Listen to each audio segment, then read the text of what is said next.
Have you ever felt like the entire universe was conspiring against you? Like every door you tried to open slammed shut in your face? Like every dream you chased turned into a nightmare? I know what that feels like. I know that pain that eats you alive from the inside, that feeling like you're swimming upstream while everyone else seems to be floating downstream. If you've made it this far, it's because you're not like the others. You refuse to live on your knees. And today, I'm going to show you why that pain you feel isn't a curse. It's your greatest treasure. There's a massive chasm between two species of people in this world. On one side are those who, at the first sign of a storm, run to hide under their beds, crying over what they've lost, lamenting their luck, begging destiny for mercy. On the other side, an invisible minority, a rare breed of people who look at the storm and ask, "What did you come to teach me?" Napoleon Hill spent over 20 years studying the secrets of the world's most successful men. He discovered something that will give you chills. Every truly extraordinary person went through moments when everything, absolutely everything, seemed lost. Ford went bankrupt 5 times before creating his automotive empire. Edison failed over 1,000 times before inventing the light bulb. Lincoln lost 8 consecutive elections before becoming president. And you know what their secret was? When everything went wrong, they did exactly the opposite of what the masses do. While the masses scream, they whisper. While the masses run, they stand still. While the masses react, they calculate. While the masses give up, they double down. That's the difference between those who win and those who vegetate. Between those who dominate and those who are dominated. Between those who make history and those who become footnotes. You want to know the single step that separates giants from dwarfs? It's simple. When everything goes wrong, when tears burn your eyes, when loneliness cuts to the bone, when everyone abandons you, when even you doubt who you are, you need to stop. Stop completely. Take a deep breath. And then, with all the calm in the world, take a step back and observe the situation like a general observes a battlefield, because that's what you are. A general. Not a soldier who takes orders. Not a victim who begs for mercy.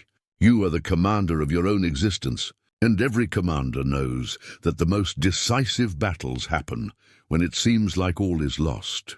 It's in the darkest moments that true leaders are revealed. The pain you're feeling isn't a cosmic accident. It didn't come to destroy you. It came to forge you, to transform you into steel, to burn away everything mediocre in you and leave only pure gold. Every tear that rolled down your face is a medal of honor.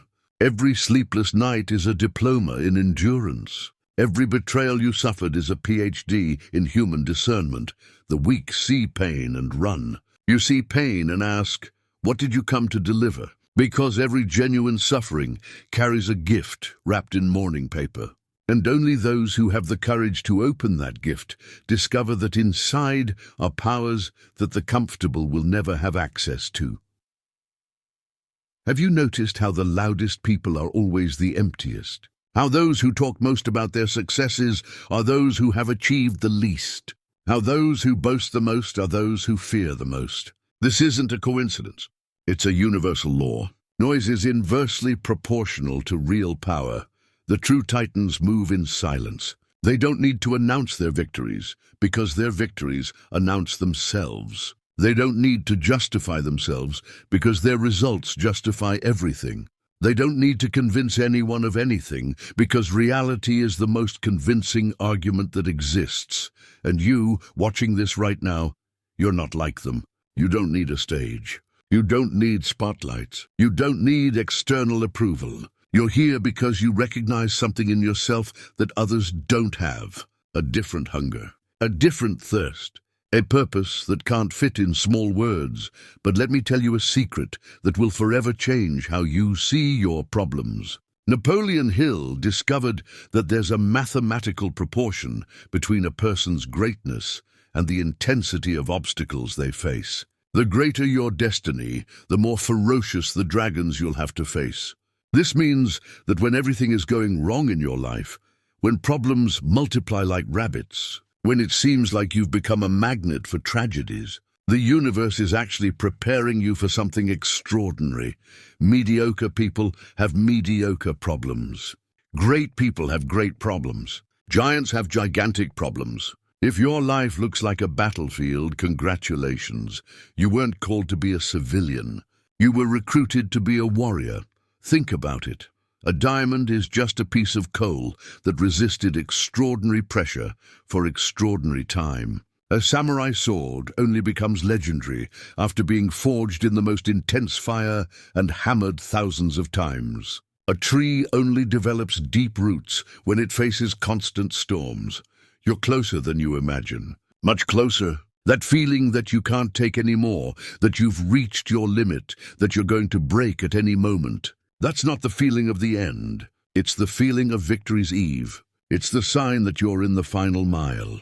And quitting now would be like stopping digging when you're already hearing the sound of water at the bottom of the well. All. The greats know that there's a specific moment in every difficult journey where the temptation to quit is almost irresistible. It's when you've already invested so much, already suffered so much, already lost so much, that continuing seems like madness. But it's precisely at that moment that true champions separate themselves from eternal almost champions. You know what the brutal difference is between those who win and those who almost win. Those who win understand that almost is the graveyard of dreams. Almost is where millions of empires that never were born are buried. Millions of inventions that were never created. Millions of loves that were never lived. Millions of lives that were never truly lived. But you're not going to stop at almost, because you've already understood something that most will never understand. That the difference between possible and impossible lies in a decision, in a single decision. The decision to continue when everything screams for you to stop. And now let me tell you why you're different from the others who've watched this video this far. Most people seek motivation when they feel good, when they're optimistic, when life is easy. You're here at your worst moment. You're here when everything is crumbling. This doesn't make you a masochist. This makes you a genuine gladiator. Gladiators didn't train when it was easy. They trained when it was hard. They didn't sharpen their swords when there were no battles. They sharpened their swords especially when battles approached. And you, my dear modern gladiator, are sharpening your mental sword exactly when you need it most. There's something in you that's unshakable. It might not seem like it now, with that pain in your chest, with that anguish in your throat, with that fatigue that seems eternal. But there's something in your essence that's indestructible, something that all the problems in the world can't touch, something that all betrayals can't contaminate, something that all losses can't steal.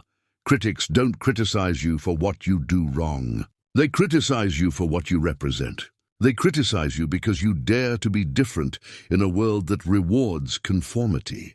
Because you dare to dream big in a world that settled for small. Because you dare to believe in yourself in a world that learned to diminish itself.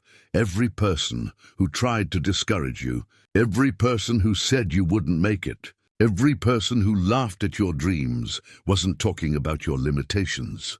They were revealing their own limitations. Because small people can't see greatness. Weak people can't recognize strength. People who gave up can't accept that others keep trying. Envy disguised as advice. Fear disguised as realism. Mediocrity disguised as wisdom. You've already learned to recognize these masks. And now you know that when someone tries to convince you that you won't make it, that person is actually trying to convince you to come down to their level. But you're not going down. Because you've understood something fundamental. Loneliness at the top is better than company at the bottom. Silence in victory is better than noise in defeat. Tears of effort are more valuable than smiles of resignation. Napoleon Hill taught that there's an abysmal difference between temporary defeat and permanent failure. Temporary defeat is when you fall and get up. Permanent failure is when you fall and decide to stay on the ground. Everything that's happening to you now is temporary defeat. It only becomes permanent failure if you choose it to be, and you're not going to choose that. Because you've already proven to yourself that you're made of more resistant material. Every time you thought you couldn't take any more and did, you proved to yourself that your limits are bigger than you imagined. Every time you cried and still didn't give up, you proved to yourself that your strength is greater than your pain. Every time you were betrayed and still continued trusting in life, you proved to yourself that your faith is greater than your wounds. There's an invisible minority of people in this world who understand what I'm talking about. People who know that the best victories are born from the worst defeats. People who know that the greatest treasures are buried in the most difficult places to dig. People who know that the sweetest fruits grow on trees that face the most violent storms.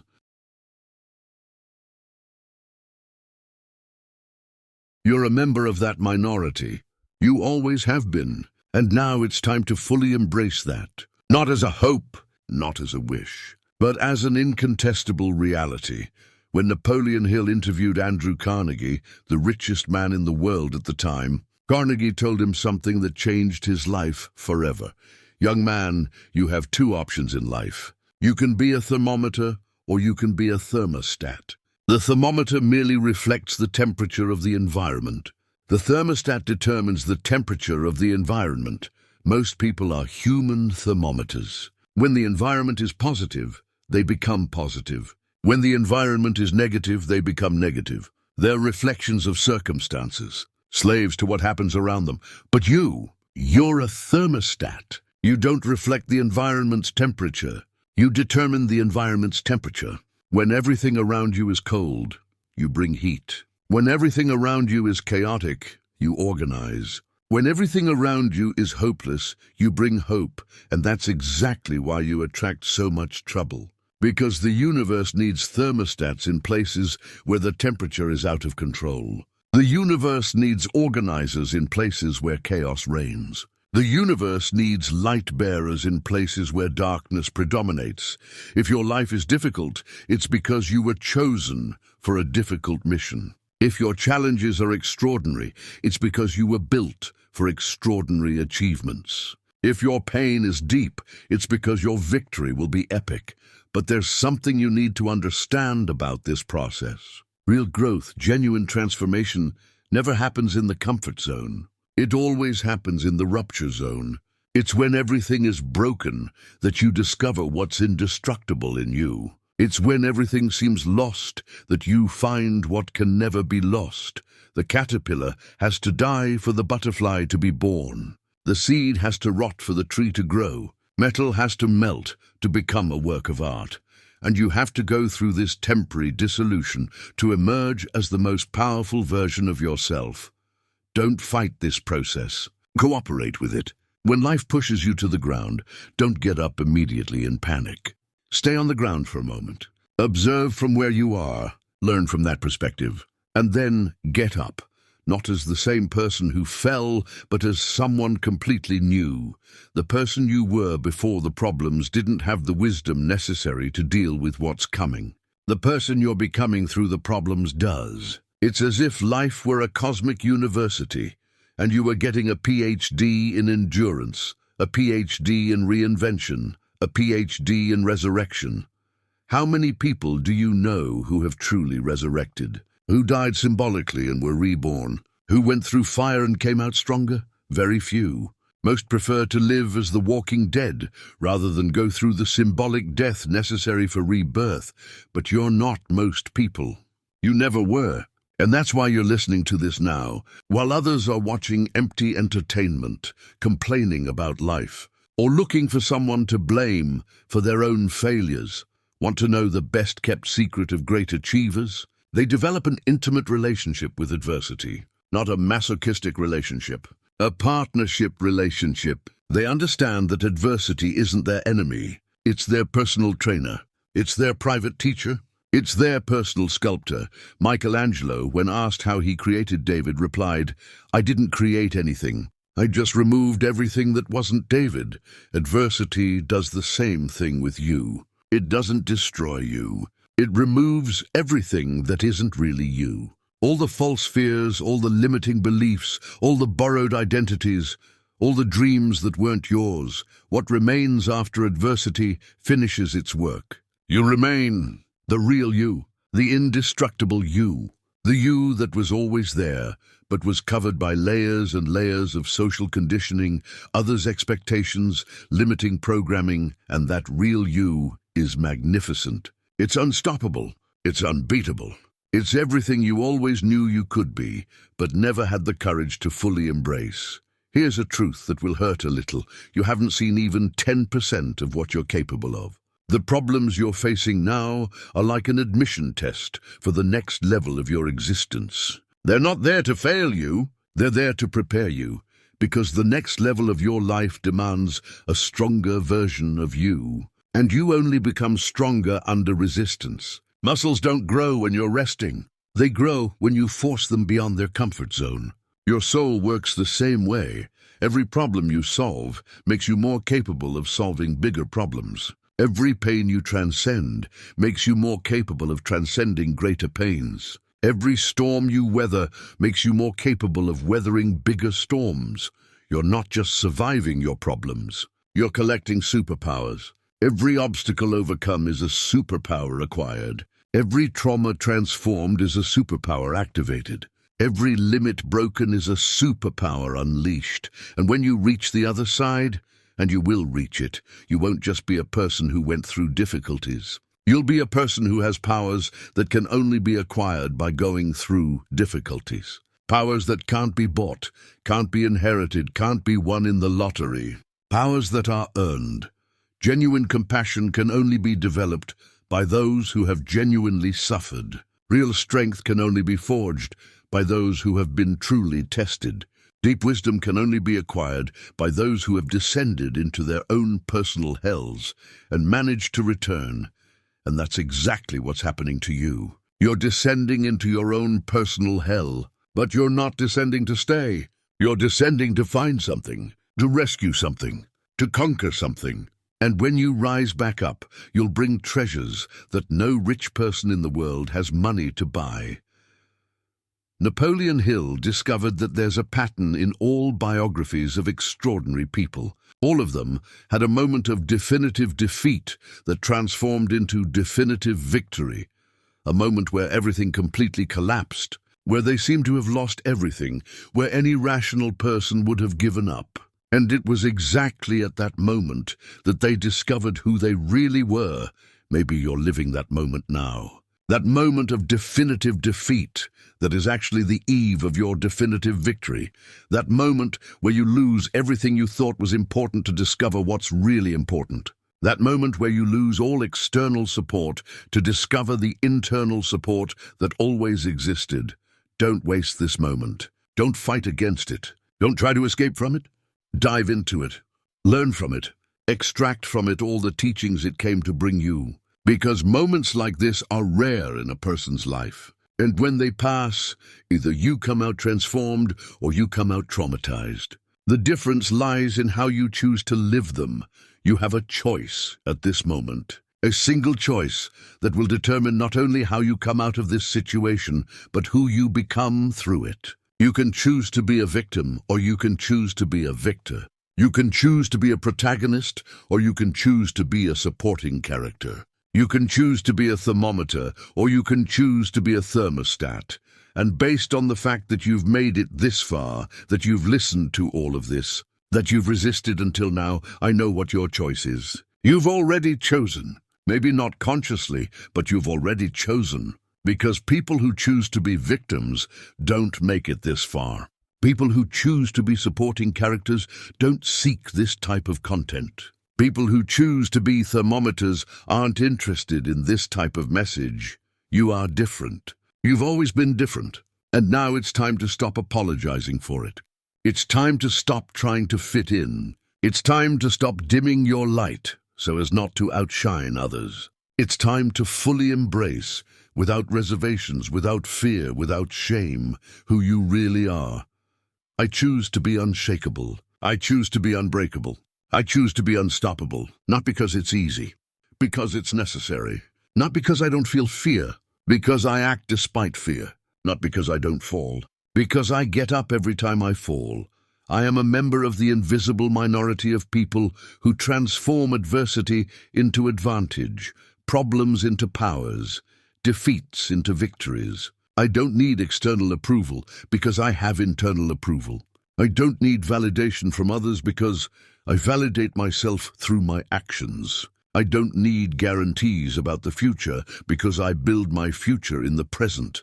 When everything goes wrong, I take a step back, breathe deeply, and ask, what did this situation come to teach me? What did this pain come to deliver? What stronger version of myself is this adversity forging? And then, with all the calm in the world, I do exactly what needs to be done. Regardless of how I feel, regardless of what others think, regardless of how many times I've tried before, because I understood the secret that took Napoleon Hill 20 years to discover. The only step you need to take when everything goes wrong is the next step.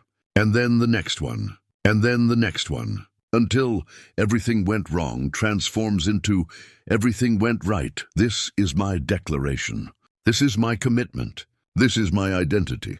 And if you've made it this far, if these words resonated in your soul, if something inside you stood up and said yes, then this is also your declaration. This is also your commitment. This is also your identity.